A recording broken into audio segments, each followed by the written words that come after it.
ในวันที่15 1 เดือนปี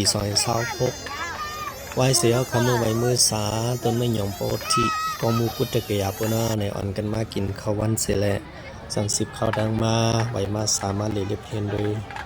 ตีลอยหลงอุลุเวลาอันเป็นองตีนอคัมราเป็นสาวเฮามาตีกันตุกราสริยาเป็นข้าวทั้ง6 ปีในนั้นเขาตอนนั้นได้ขึ้นเมื่อตี100นั่นในอำเภอทันว่าสูงสั้นหนึ่งกับขาปอว่ากลางง่ายไปรวมอยู่ในได้ไปขึ้นมือในก็มีเรายับลองพูดสังมันกับขาคนดาก้นเทาเขาในได้ก็มีเคหามบันมือหนึ่งอันนี้เนาะมีเคหามขึ้นมือในก็มีขี่แสงเกมือในก็มีแสงเกได้ใครให้อ่อนกันขี่เนาะยันว่าเขาพอกระลึงกระซึ่งเวลากูเป็นเพศต่อเขาในเนาะในอันเขาคาเลยหันยงเรียกอยู่ในบนตึกเฮ็ดอุตสาหกรรมขาวนะมือนำมาได้แทงอินได้ติดสั่งเลยขี่อุตสาหกรรมขาวเสร็จขึ้นว่าดี100นั่นเลยบอกในสมัยญาอันเป็นพี่น้องกล้าเขาเฮ็ดปอยพลาผีเขานั้นเขาเฮ็ดเหนือ100บนคันนี้และกวนในขึ้นเตวว่าเขานั้นสมดังคายว่าดังเกี่ยวดังซื้อเขาว่าในเสียงสมองอ่านมอปันกวนบ่สัตว์กับเสียงอันนี้เฮาขานั้นกำพองก็ขี่เคขึ้นเมื่อค่ะเนาะจุ่มไม่ปลอมขอเนี่ยกะลา2 กอในได้ฐานยอมซุ่มไม่ปลอมอยู่เนาะน้ำหนักฐาน2 กอเลยเนี่ยสองดีคบเก่งขึ้นนำคบเก่งนำหัวน้องเลยเลยแหวกมีปลอมขึ้นเมื่อเลยเป็นอะไรไม่ปลอมใครกินอ่ะเกี่ยวนะไม่ปลอมนะ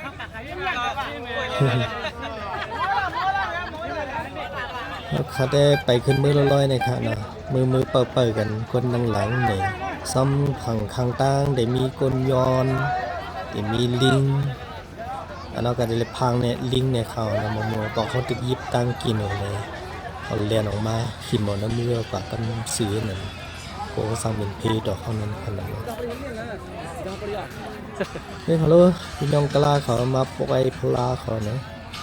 ขึ้น100ค่ะมันเตะค่ะเนี่ยจะมาถึงนี่ตั้งแต่วันนี้เนี่ยตอนที่ขึ้นมาฮอตก็กว่าลีก็กว่าเปิดกันในขนาดนี้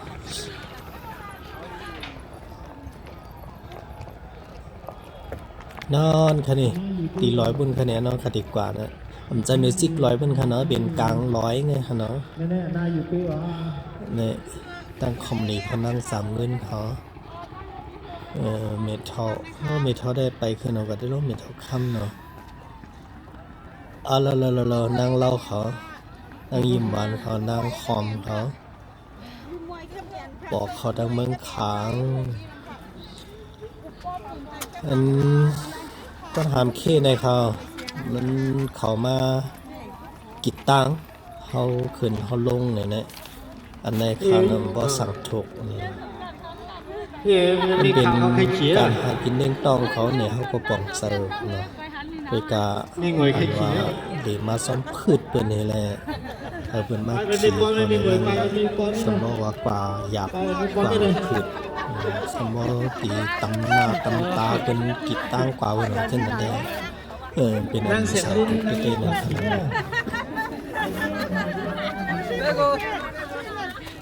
ในสมมติขี่หลายก่อนแต่นั่งเสียงเล่นก็เคยขี่เยอะด้วย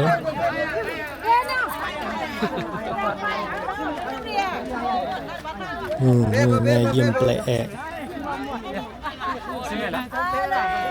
บินน้องเมืองขางเขาก็เกี่ยวนะก้นทอได้ก็เคยให้อ่อนกันขี่ขึ้นเมื่อเนาะบนอดีตอมแป้งเก่งแห้งตัวโซก็ไว้อดีต10ข้าวดังก็ตั้งมา10 วันไปพอหอมาใส่ตีมือวันติแบบนี้เนี่ยตัวคิงเขาลมตัวเนี่ยแต่ได้10ข้าวดังก็ตั้งนานเป็นอย่างแล้วก็มาขับแผดถึงราคาเนาะตี100เนี่ยคนสัตว์ตีขาพี่น้องกล้าเขามาไว้ปลาเขาเนี่ยแหละ ต้นที่หาอองตีนั่งตุ่มกันเส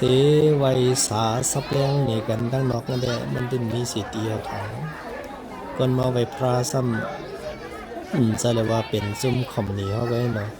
ซุ่มต่างหมู่ต่างซุ่มเนี่ยก็จะมีแทงพี่น้องไทยก่อนแล้วก็มีแทงพี่น้องมารกันแล้วก็มีแทงหลายหมู่หลายซุ่มมาคอนกันเนี่ยก็เอาอองเตียงดีไว้สาเลยเนี่ยมีเอาพันกูบอกแต่เพราะว่ามีคนนำเสนอแนเอาอ่อนกันนำตีนาทำนั่นเสียเลยสับแรงเนี่ยกันลัดเนี่ยกันข้อนี่กันนั่นกันดาปองในได้ฮีก็ติเลยยันเจ้าของพี่น้องสาวกุฏิเป็ดของจองเส้นในอันเป็นเฮินตึกเส้นนั้นจองกันนั้นเป็นตีพี่น้องสาวคือเหมือนสาวที่เป็ดของเขานะกัดกาเรามีพี่น้องสาวคือที่เป็ดเขามาปักเสาไว้เอาตีไว้ป้อมนั้นตกเป็นในมือต่างศาสนาดับเป็ดในต่างเขาทราบพูดที่มาไว้มาสร้างในเด็กเป็นอย่างเป็นพืชนั่นขนาดนั้นย้อนด้วยห้องเขาเสียเขาใส่ที่ห้องเขาเสียก็อันกันนั่งไว้นั่งสานั่งซับแรงกันกันนั่งขายามมีนั่งขนาดนั้นเลยว่า10เสียกันแล้วเนี่ยเขาพากันไปเล่นมือกับตีนังสู้สาดับเขาคำแบบนั้นก็มีปิกพักดูแบบนั่นแหละข้าวยามเผาขาสมองตอนนี้นำทันนั้นเองเนี่ยในส่วนในข้อได้เนาะเขาเป็นพยายามนำเสนอต่อแต่ใครในรัฐเนี่ยซับแรงในปกเมียเขากวางควางติดว่าให้พวกกลุ่มตั้งห้องสิ่งต้องสิ่งข้าวยามเป็ดงานเฉลยมาหอดเขาถึงกันแน่เนี่ยผู้สกว่าเขาไรตั้งผู้ก็เขาไรมีป้าเนี่ย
ลงมายาค้ามาเรียกว่าหัดแถวถึงดี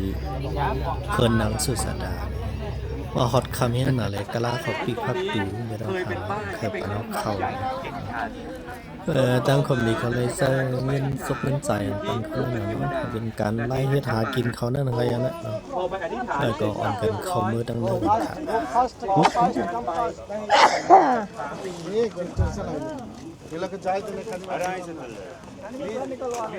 ฮอตถึงยาค้าเนาะอองตีไม้ตองเฮินนางสุสาดาเนี่ยอันหนุนได้มันใส่เฮินมันเนาะมันเป็นกองมูมันค่ะก็น่ะเฮ็ดใส่เฮ็ดต่างแต่น้อยตีเฮินเก่ามันตีอองตีอยู่ด้านเซามันเนี่ยเฮ็ดเกาะกองมูไว้เป็นที่ไม้ตองเนี่ยเนาะเฮินมันเตะๆได้ใส่ค้าปานสืบปานมาเนี่ยว่ากันว่าเนี่ยมึงก็เลยว่ากันว่าในทิศเงินนั่นเนาะเดี๋ยวมันเจ้าคนอ๋อมันก็มาว่ากันว่าในทิศมาเนี่ย นางสุสาดาเนี่ยตีเลยว่าในเมืองกายาเนี่ยมือนั่นเนี่ยเป็นลูกสัตว์ที่ลงที่ว่านะเป็นลูกยิงสัตว์ที่หลงปอมันแน่ว่ากันว่าแท้เป็นคนซึกอันอุปเปิงพองงำตีในเมืองกายานี่แหละเป็นผู้มีสื่อมีเสียงเสมันนั่งก็เป็นผู้มีสั้นทานตั้งไผ่สัตเทเขาเสือเป็นลูกยิงสัตเทก็ในมีสิ่งมีเสียงหนึ่งลูกเอาดีเฮิรนมันในกว่าสู้อองตีอันเป็น ต้นไม่หุ้งเนาะอันเป็นต้นไม้เป็นตีนนับยำไวสายุ่มยำนับยำไวสาก้นวันก้นสนของมือนั่นแน่ในศาสนาพุทธาก็ไปเลยพุทธเกิดขึ้นมาตีนโลกโลกาในก้นตั้งนำตั้งหลายก็ยังตึกอ่อนกันยุ่มยำผีสังผีต้นไม้ผีนำผีน้องผีโหยผีลอยผีกลางหาวผีกลางวันผีสกาผีทั้งหลายในตึกอ่อนกันยุ่มยำซึ่งนั้นอยู่นางสุสาดาเขาเนี่ยก็เป็นสั้นแช่นอันว่ายุ่มยำผีซึ่งนั้นเนาะเขายุ่มยำเลิกว่าเนหมู่วานเขาเนี่ยเนโหวานเขานั้นมันมีไว้ต้นไม้หุ้งต้นหนึ่งเนี่ยว่าเป็นต้นไม้อันเขาอยู่ว่าผีมันมุนเมียดหนาเนาะเป็นต้นไม้อันมุนเมียดเป็นตีไว้ตีสาตีเติงเก่าไว้วันย้อนสู้ของก้นวันก้นสนเขาตั้งนำตั้งหลายเนาะเปิดคลัยหังก็กะหาไว้วันย้อนสู้นั้นใครก้าวใครมันใครมักมีหลีเป็นใครขึ้นอย่างเมื่อสงคือเฮ็ดหมักเข้าเตาน้ำมักปงห้องก้อนซึ่งหนังหือในก็อันกันเก่าไว้วันสู้อันเป็นต้นไม้หุ้งหน้าวันเขานั่นโอวันเขานั่นนะนั่นในนั่งสุสาดาในก็ มันก็เฮ็ดซึ่งหนังเปิ้นหนังเก่า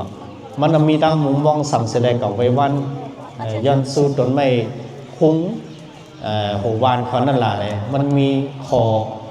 ปรารถนาย้อนสู้ที่หน้าอกหมูเสริมมันด้วยว่าหนึ่งฮาเลเตนาเฮินสู้กวนใจก็อันมีสันทันเพ่งเป้งกันนั่งเศร้าเก่าไม่ว่ามันเป็นก้นมักมีเนี่ยก็เพราะว่าเตนาเฮินมาเนี่ยฮาเลเตนาเฮินสู้กวนใจอันมีสันทานสัตเทเพ่งเป้งกันดังเสาเก่าสองบอกว่าเพราะว่าเตนาขึ้นมายาวในมือมีลูกในก็เขามีลูกเป็นลูกไส้เป็นลูกหูสาวมันเนี่ยเพราะเตมีลูกมาในก็มีลูกเป็นลูกไส้ก่อนตั้งสุดเปิ้นนั่นน่ะเนาะนั่นเป็นข้อปรารถนาของพิงทุ่งของตั้งหยิมยำของพี่น้องชาวเครือเมืองอินเดียเขาพี่น้องกะลาเขามือก่อนมือมุ่นเนาะเขาเคยมีลูกเป็นลูกไส้เนี่ยหนาเนาะกลาเนี่ยเขาจะเลยหันว่าเนวันเนเวียงเขาเฮากาตั้งเหลอตั้งไส้ตั้งขวาเนวันก้นขึ้นเนเวียงก้นขึ้นตั้งหนังทั้งหลายเนี่ยแต่เลยหันก้นไส้เนี่ยมันตื้นนำเหลือนางยิงเนาะก้นไส้ตื้นนำเหลือนางยิงก้นไข่หมดคือส้มพักหมี่ขายขุนก้าตั้งขายส้มตาส้มตั้งซึ่งในก็กำนำได้เนี่ยจะเป็นก้นใจก้อยเนาะนางยิงเนี่ยมีกำอีก้อยจะเรียกว่ามีเนาะมีกำอีก้อยเนี่ยนาทีพื้นพ้นของผู้เป็นนางยิงในกำนำได้ก็อยู่หออยู่เฮิร์นไปลุ่มล่าลุกเลี้ยงลุกเลี้ยงลักตีหอตีเฮิร์นไปเฮ็ดการวานการเฮิร์นตีหอตีเฮิร์นให้สนังนั้นก้อยเนาะลองอันกล้าขายหาเงินหาต้องตั้งหลายเจนได้เป็นนาทีของเศร้าโผเป็นนาทีของก้นใจนี่แหละ เฮอเลยมีก้นใจในตอนนั้นเดี๋ยวหาเงินหาต้องเล่งนาหอต่อเฮิรนคัดนาหอต่อเฮิรนเนี่ยแล้วมันเป็นอันหยาบอันผืดมีลองหยาบลองผืดเนี่ยบางทีเขาว่ามีคออันว่าเฮอมีลูกเป็นก้นใจนาขึ้นเหลอคือขึ้นเหลอมีลูกใจลูกเป็นลูกใจบนไหนซึ่งเขาว่ามันเป็นคออันหลีแหนงเซอน่ะเป็นคออันแกนน่ะกาลกินีเนาะแกนน่ะคอแกนแห้งน่ะเนี่ยเขาหยุ่มย้ำเส้นแบบนั้นถึงที่ในศาสนาเขาในลักเปิงศาสนาเขาได้ยังไปมักมันไว้ว่านาเฮิรนเหลอโผเมก่อนเหลอมีลูกเป็นลูกชายบนไหนซึ่งโผเมก็นั้นพอตายก่อนมันจะหนึ่งตกมาลายสันลูกเนี่ยว่ามีขุมงะลายตาก้นอันมีลูกเป็นลูกชายเนี่ยมีขุมงะลายจันหนึ่งขุมหนึ่งตาก้นซื้อนั่นเนี่ยแต่เลยมืออยู่มือเศร้ามือตกเนี่ยหอดถึงที่เมืองนั่นเนี่ยว่าอันนี้มันเป็นข้ออันว่า เขาเคยลูกไส้หนักเขารู้เคยมีลูกไส้หนักเนาะพอมีก้นไส้เนี่ยมันกูสำคัญเปิงได้ลองกำซื้อลองเฮ็ดมาหากินเลี้ยงต้อง สายเสนอเนี่ยมันเป็นอันลองง่ายรวมๆเต้ๆว่าสิหมกาลอง10สายเสือคือกว่านี่ก็ เพราะมีกลใจเนี่ยนะเนี่ยเลยว่าสายเหอเงินคือของคือนั่นนะมันเป็นอันสุดเซ็งกว่าย่อขาดพุทธสุดเซ็งกว่าย่อนี่แหละเคยมีลูกชายเนี่ยนางสื่อสารเนี่ยก็อยู่บ้านเนื้อแสนนึงเนาะพอมีลูกมาเนี่ยก็เคยมีลูกเป็นลูกโผสาวเนี่ยเป็นลูกชายเนี่ยสั่งเอาตั้งเขานำตั้งกินครึ่งลูกโคตันลายเสื้อลายลองเอากว่าป้าสะมูซาไวสาตึงเก่าเววันซูอันเป็นต้นไม้คุ้งโหวันนาวันเขานั่นเนี่ยเลิกว่าวันอันมันนางกว่าลูกาต้านกาตึงเก่าไววันย้อนซูนั่นน่ะเนาะอันเป็นหน่อคำพระเป็นเจ้าเสาไซสิทธาในซ้ำลูกเอาตีลอยดุกราสริยาอันเขาข่าวอันกันกับไว้กับสามมือไกอันกันกับเลเพนนั่นนะอันกันกับเลเพนมือไกนั้นมันเจ้าก็เตะกินอาหารตั้งกินเขานำตั้งกินน้ำนมเลยสั่งกินนอนกินได้เลยสั่งในเตะมีเอ็นแห้งมาเนื้อหนังตัวคิงก็เกี่ยนแข็งแห้งอย่างมากละลายเสียแหละไปลงมาหนอ10ข้าวตั้งลงลอยมาตุกราสริยานั้นลงมาเสียแหละมาถึงสตีวันนางสุสัตตาเขาเนี่ยพอมาถึงสตีวันนางสุสัตตาเขาเนี่ยก็มันก็นางสุสัตตาเนี่ยอันเป็นก้นเจ้ามันสังสิงมันนั่นน่ะเนาะสังกหันมุน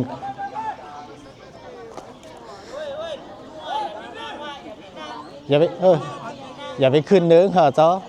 อย่าไปขึ้นเนื้ออย่าขึ้นเนื้อเหรอเจ้าอย่าขึ้นเนื้อเหรอ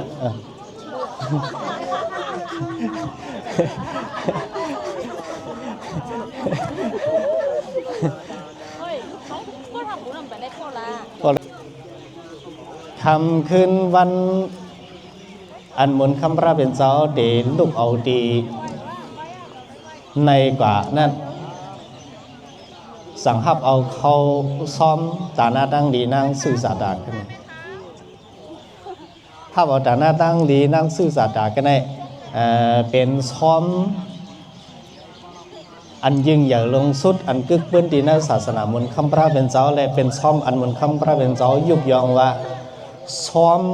ในสู่จัดปานมนคำพระเป็นเจ้าอันยิ่งใหญ่เลยบนสุดอันมีกู้ส่วนหน้ามนใหญ่เลยบนสุดเนี่ยเป็นซ้อมสองตาหนึ่งตาหนึ่งได้เป็นซ้อมอันมนคำพระเป็นเจ้าหับซุ้งเสียวและเฮ็ดให้ไม่เอ็นแห้งแก่นแข็งเสจึงที่บอกว่าไก่เหตุการภาวนาตราที่กำภาวนาตราอยู่ใต้ต้นไม้หย่องบ่ที่ดีก็มูพุทธกยามือเนื้อเศร้าๆเขากว่านั้นนะสัมบหุบไหลทำตรามาเนาะสัมบมีเอ็นแห้งเสียแหละสัมบดีกับทำตราถึงที่ว่าหุบไหลเป็นมนคำสมมาสัมพุทธาสามาเนี่ยเป็นตาอันวันดังสุดอันพระเป็นเจ้ายุบยองว่ามีกุศลมนยึงใหญ่เต้ๆเนี่ยแทงซ้อมตาหนึ่งซ้ำเป็นตาอันว่ามันคำพระเป็นเจ้ากินสุ่งเสียวแหละเดี๋ยวเอาปรินิพพานอันว่าอนุปาทิเสสะปรินิพพานกับแปดลำหมดขันธาห่างโหในกับแปดในซ้อมสองตาในย่อเป็นซ้อมอันยิ่งใหญ่หรือเป็นสู้เนี่ยเอาค่ะแล้วย่อก็เอาเป็นสิพอถึงในก็ให้ผู้อ่อนกันให้ไม้ต้องกันไว้ให้บ้านไม้กันไว้เนาะว่าเป็นของดีขึ้นนางสื่อสารดาลูกยิงสัตว์ที่หลงมึงกายอย่างแน่เป็นผู้กึกปื้นดีในศาสนาพุทธมนต์คำพระเป็นเจ้าก้อนหนึ่งเป็นพวกกูอันกึกปื้นมนต์คำพระเป็นเจ้าก้อนหนึ่งนั่นแหละเป็นผู้กำเทียมอันนี้เธอมนต์คำพระเป็นเจ้าสมบูรณ์เลยสัพปัญญุตญาณเป็นสมมาสัมพุทธาสมานั่นแหละสัพพุทธาเขาปานสืบปานในสั่งอ่อนกันเฮ็ดให้บ่เป็นที่หมายต้องพวกกูก็เนี่ยเป็นผู้ลำลองกึกปื้นศาสนาพุทธศาสนาก้อนหนึ่งนั่นแหละสั่งได้เฮ็ดอันเป็นกองมูไว้เนาะมาก่อกองมูเสไว้ดีอองตีวันเก่ามันเฮิรนเก่ามันกันในเขาอ่อนเนาะแต่เขาอ่อนกันมาไว้มาสารในก่อมจะมาไว้เฮิรนนั่งสื่อสารตามใจมาไว้กองมูอันเจ้าคำอโศกะเขาก่อซ้อนเฮ็ดไว้ว่า84,000 เฮงกองมู84,000 เฮงสู่ในนั้นว่ากันว่าอองตีในก็เขาเป้าไว้ศูนย์นั่นเนาะเจ้าก็คู่กะว่ากันว่าในก็หนึ่งเก่าเนาะในเอามีขยำเด็ด10 กว่าดีต้นไม่คุ้งกันอยู่ไง ตีหลูกับหลูเขาซ้อมน้ำนมเนาะอ๋อเขาเดี๋ยวเงินกว่ากันพูนในค่ากำเนิดเนาะ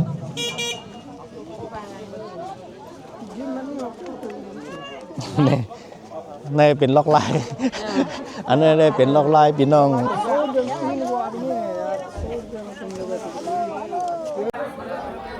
ย้ำเหลียวซ้ำมาเพียวดีนางสุสดากับลูกเขาซ้อมนำนมตีเตอตนไม่หุ้งอัศปราณิเจ้าท่าในนั้นเขาไม่หุ้งนาวานไม่หุ้งหัววานอ่อนกันเข้ากันได้ทั้งนั้นค่ะ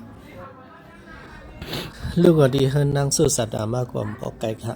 ก็ว่ามันเป็นไม่หุ้งหูวานไม่หุ้งนาวานเขานั้นเป็นที่นับเปี่ยมใบสาเขานั้นขนาดเนาะขี่กามาก็มอก3 มินิท5 มินินึงก็เขาเนาะ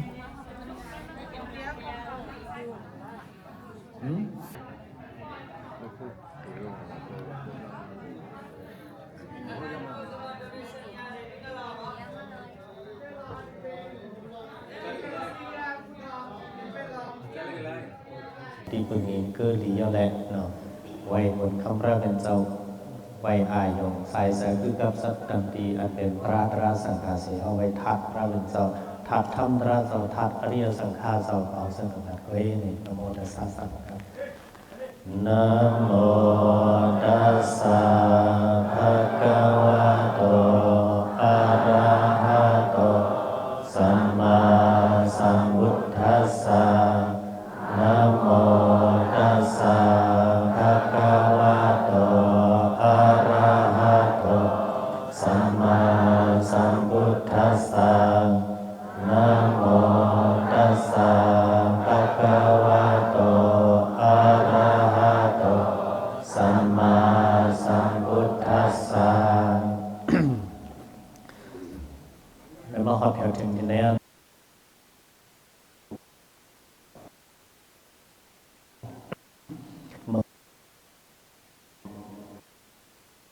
นางสาดาคุยกับใจเคลื่อนเนี่ยเป็นกองมูอันก่อไว้เป็นที่หมายต้องตีขึ้นก็มันนั่งกองมูยืงส่วนเป็นที่หมายต้องนางสุสาดาในกองมูเป็ดเหมือนสีเหงอันเจ้าของคำอสกะก่อซ่อนไว้ในเมืองอินเดียปัดปืนหลายทีหลายตั้งนั่นว่ากันว่ามันเหมือนมือกูปอกมันใส่ตังลินนั้นรัดไทยรัดส่วนกว่ากำซึ่งเหมือนเสนงมือเหลียวตังมันเด้งงอกกว่าทั้งซ้ายงอกกว่าทั้งปุ่นกุ้ยกับทั้งปุ่นในไก่ในเหมือนเสว่ามันตุ้ยเหมือนไก่ไว้เต้มันเนี่ยแต่มันก็พอไก่กันทั้งวานนั่นนั่นอันจางผ่านสร้างเฮ็ดปันตั้งเขาเลยเคยเป็นของคนคนมือป่านนั้นหมุนคำราเป็นเจ้าก็ไปพูดเกิดขึ้นมาดินในโลกโลกาในเขาอยู่ยำมาผีต้นไม้หลงในมันมีผีเนี่ยผีนั่นนะบ้านย้อนสุปึงเองคือดีเมื่อเจ้านั่นเนี่ยก็อันกันนับอย่างใบสาผีหันถึงมันในก็ยังตึงมีอยู่นั่นคนวันกุศลเขาก็คลายใครมักมีหลีเป็นกัจยินซื้อสาก้าวขายมันขึ้นอย่างเมื่อทรงอีสังเนี่ยก็เอาตั้งเครื่องหนุคู่ด้านอันเขาวนถึงเลยว่าผีต้นไม้เนี่ยมันเล็บเก็บซึ่งนั้นนะผีต้นไม้เนี่ยมันเล็บหมักอันนั้นเนี่ยมันเล็บสมมืดหมักอันนั้นซึ่งนั้นซึ่งไหนเนี่ยก็เอามาป่าสามูซาซึ่งนั้นเนื้อนั่นทั้งเสียงนั่นเนี่ยเนื้อก้นหวานซึ่งนั้นเนี่ยนั่งสู้สัตว์ก็มันมีหนึ่งเลยอันนี้พอปัฒนาย้อนส่วนมันเคยเป็นนั่นเป็นอีสังลาเนี่ยมันหนึ่งเนี่ยมันว่าโปตีนาขึ้นมาเนี่ยว่าเขาเลยหกทบยาฮาเลตีนาขึ้นจอมกันดังกวนใจก่อนมีสันฐานเพ่งปิงสัตเทเพ่งปิงกันดังตัวเสาเก่าฮาเลญาลูกสัตเทว่าจะหนังนั้นเนาะเหมือนจะหนังเสาเก่าสัตเทในเป็นคอยย้อนสู้มันนั่นเลยอันสองก็บอกว่าเพราะว่าไล่ลูกสัตเทมาตีนาขึ้นหกทบยาลูกสัตเทเพ่งปิงตัวเสาเก่าในถึงย้อนสู้ให้มีลูกชายเป็นลูกผู้สาวเนี่ยว่าพอมีลูกมาเนี่ยว่าเคยมีลูกก่อนดังสุดนั่นเป็นลูกไส้เนี่ยเนาะเป็นคออันก้นวันก้นสนเขาพิงทงเมืองอินเดียเขาเลยเคยเป็นลูกไส้ว่าเนี่ยมันเป็น เลือดอกโมโหใส่ของก็เป็นแม่อันเดมาสิบสายใส่ซื่อคือของคือนั่นอัมพุทธอัมขาดอัมสุดเสียงมวยไหวอะไรเนี่ยคนใจในเป็นเรื่องของเม็ดสื่อพันอันหนึ่งอันเดียวกันตรงตีในตึกล็อกหน้าเนี่ยพอเลยซ้ำมีลูกไส้นั่นบอกว่าคือนั่นมันเดี๋ยวมวยไหวหาอะไรกว่าเนี่ยตั้งยุ่งเขามีเรื่องหนึ่งนั้นถึงที่ว่าในศาสนาเขาที่ในตั้งยุ่งกับในว่าเอาเข้ามาใส่ที่ในศาสนาเขาตั้งยุ่งที่ในศาสนาเขาว่านาเฮิรนเหลอผูเมกูเหลอมีลูกเกิดลูกออกมามีลูกไส้มีก้นใจบนไหนสิ่งเลยว่าเป็นตูแกนลงเบิ้ลเลยว่านางยิงอันมาก็กูเดนาเฮิรนจอมก้นใจนั่นก็เขาสอนว่าเป็นนางยิงอันเป็นกาลกินีเป็นนางยิงอันแกนลงอันถึงที่ว่าโอ้เรื่องบรรลุกไส้เราเกิดออกบรรลุกไส้ก็สมบูรณ์เป็นไรเนี่ยเลยขันดังนานเล็กนะเลยขับดังขีดเล็กเต็กเต็มนะที่เนื้อตุ่มวงกลมพี่น้องเจ้าก็เมืองอินเดียของเมืองกูปอกูเผานั่นเนี่ยถึงที่ว่าตายมาเนี่ยก็นั่งยิ่งก็นั่งว่าตายมาเนี่ยก็ติดสังตกงลายจันคุมอันนั้นว่างลายกุตตาเนี่ยงลายข่มลูกใจเนี่ยพอเกิดเขาเล่งลูกมาเลยมีลูกเป็นลูกใจวันไหนสิ่งนั่งยิ่งก็นั่นก็ตายว่าวันไหนสิ่งตกงลายข่มลูกลังมีลูกไส้นั่นเนี่ยเดี๋ยวมืออยู่ผมจะนั่นเลยว่าเอาว่าเสด็จในตั้งอยู่ยำศาสนาของป้าแลนางพวันนางยิงมือกูปอกกูเผาต้นหนังมือเลี้ยวก็นางยิงในยังตึกเลยครับในตรงวงศาสนาฮินดูเขาศาสนาเมืองกาลา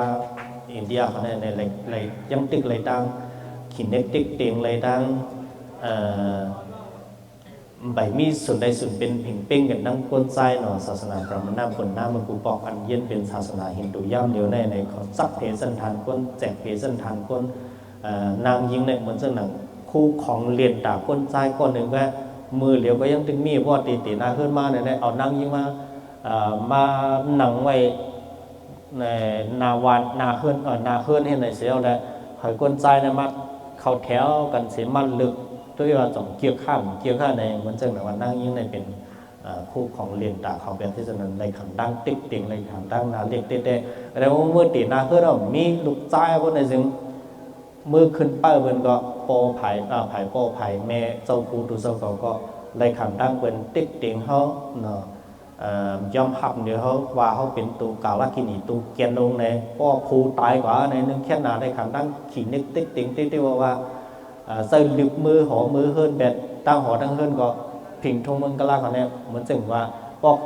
มือตีหน้าเฮิรนเหมือนจึงซื้อขาดปุดกันแบบเจ้าหนึ่งนั้นตั้งหอตั้งเฮิรนก็หับขึ้นลุกล่างถึงสกอว่าเขาในเขาเลยเอามือปั่นขึ้นไปเปิดเอาลูกเนี่ยเสียงอย่างนั้นตั้งหอตั้งเฮิรนเอาเนี่ยอินเดียเนี่ยเขามามีตั้งอยู่เสมอกันถึงที่นั่งยิ่งกับเขาในบริจาคเข้ากองไฟไต่ซ้อมเจ้าปูดูเจ้ากองอยู่ก็เหมือนตั้งตกอะไรรีบอ่ะนะมือหอมือเฮินก็อูเมตั้งน้องกับย่อมเผาเนี่ยกำพองเนี่ยเย็นซื้ออยู่ไรเสร็จปูตายก็ยกเข้ากองไฟไต่ซ้อมเจ้าปูดูเจ้ากองเป็นฉะนั้นเขาซ้อมอันนั่งศึกษาดากับดูกันในซ้ำมันเป็นเขาซ้อมอันกึกปื้นตีในศาสนามันคำราเป็นเจ้าตามตัวมันคำราเป็นเจ้าก็ยุกยองว่าเขาซ้อมอันนั่งศึกษาดาหลุดตันตีในนั่นมันเฮ็ดให้เหมือนคำราเป็นเจ้าเนี่ยมีเอ็นแห้งแก่นแข็งเป้งโป้บนอะไรมือนางภาวนาตราเตอต้นไม่หยงโป้ที่เสียแล้วมีแก่นแข็งแห้งอย่างจึงดีสัมภวะมีเงียนเล็ดผายเจลไว้ฮับโปหุบเลยทำราอนุตราสมาสัมโพธิอย่างเป็นมนคำสมาสัมพุทธสัมมาเนี่ยและพระเป็นสมมือสัมเดเอาปรินิพพานกันนั้นก็เลยหลัดยุกยองไว้ทำดีซ้อสนั่นว่าเนื้อการเขาซ้อมตั้งเสียงอันเขากินทรงมาในคราวดัง45 ปี45 วันเนี่ยเขาซ้อมซองตาเนี่ยเป็นเขาซ้อมอันมีกู้ส่วนน้ำมุนยิ่งใหญ่ลงเต้ๆว่าตาเนื้อเนี่ยเป็นตาอันเขาหับซุ้งเสียวแหละให้เราพบเลยอนุตตรสัมมาสัมโพธิญาณเป็นมูลคำสัมมาสัมพุทธะเสามาและแทงตาหนึ่งซ้ำอันเขากินซุ้งเสียเลยเขาเดียวตั้งอนุบาทิเสสะปรินิพพานธาตุนั่นเองรับหมดขันธาเอาปรินิพพานลู่หล่อนกว่าได้เขาซ้อมซองตาเนี่ยเป็นเขาซ้อมอันยิ่งอย่ามีกู้ส่วนหน้ามุนยิ่งอย่าลงเต้ๆนั่นแหละ เป็นเขาซ้อมกึกปืนที่ในศาสนามันคำราเป็นเจ้าอันมันตามตัวมันคำราเป็นเจ้าก็ยุบยองสิเจ้ากุดเท้าขอต้องน้องตั้งหลังได้ก็หนังคือแลอันในสมมติอ่ำฮาลายกว่าที่ในปืนอันข้องเกี่ยวกันนั่งเหมือนคำราเป็นเจ้าและนั่งสื่อสารได้แล้วว่าเป็นผู้กึกปืนอันเฮ็ดได้เหมือนคำราเป็นเจ้าฮับออกเขาซ้อมเสียอะไรหุ่นใดสับปัญญุตันอย่างเป็นมุนคำราเป็นเจ้ามาเนี่ยนะนั่นคือเนี่ยปืนนั้นเนี่ยดิ่มห่มหายเนี่ยนะสัมพันธ์กันมาเฮ็ดไว้เป็นจองอ่อนเล็กๆอ่อนเตอตนไม่หุ้มอันแน่เนาะถามว่าหลักฐานศักดิ์ศรีมันเจอเต้ๆแล้วเนี่ยก็มีเผยเลยลาดอะไรใครสั่งแต่แตกๆแรงๆจอกาก็ให้มันมีแคปแผ่นหินไว้อันนั้นเนี่ยมันก็มีไว้แล้วลามขาดกันว่าแหลบเป็นองตีนในแหลบเป็นตีนในเอาเนี่ยเป็นออกเดียนนั่งศึกษามากับดูเขาซ้อมนำโน้มเนี่ยเนาะก็กันเนื้อไผ่ไทยเขาได้ซ้ำไปเอาป้าว่าตนอัศปราณิจอถาอันว่าพระเป็นเจ้าหนึ่งตีอยู่7 วันในนั้นเป็นกันในป้าก่อนเนี่ยว่าไทยเขาได้เขาว่านะมันจะเรียกว่าองตีนั่งศึกษามากับดูเขาซ้อมนำโน้มไว้มันเป็นป้าองตีอันพระเป็นเจ้ามาหรือเศร้าสัตถานาเสตีอันว่าต้นไม้หูอันหลวนเล่งเป้เข้ามาหรือเศร้าเติมมาเนี่ยแหละมีลองตั้งเกิดขึ้นขุนสังสหัมบัตตีมาผิดป้างให้พระเป็นเจ้าฮอทำตรานั่นแหละสังอันมีลุกยิงขุนสงนั่งตันหารากะอารตี3 เจ้ามา3 หมุนคำพระเป็นเจ้านั่นแหละสังอันมีตามตัวขุนสงมารามาผิดป้างหมุนคำพระเป็นเจ้าเอาปรินิพพานวันนั้นก็เป็นองตีนในไทยเขาได้ไปเอามาคอนล่อกันเสียเลยเป็นองตีเดียวกันกับเป็นตีนในนะในเขามาหอดถึงกันแน่ในก็บอกว่าเพื่อนเฮมาเรียบเพี้ยนปืนเนาะมาถึงตีปืนมันจะเลยมาไวต้นไม่หย่องมาย้อนซื้อเคยมีลุกมีล่างแต่ต้นไม่หย่องมันเสนอนั่งสู่สะดามเจ้าเนาะเอาเป็นตะกาหักมันคำราเป็นจันอันเอาพระตราสังเกตตีเพิ่งเองก็เลี้ยวนี่แหละอะไรเป็นปืนหน่อนเก็บเสลผักตอนยืนส่งถึงเสื้อให้เป็นตีหมายต้องไว้สาธุมีหนังไหนดีครับ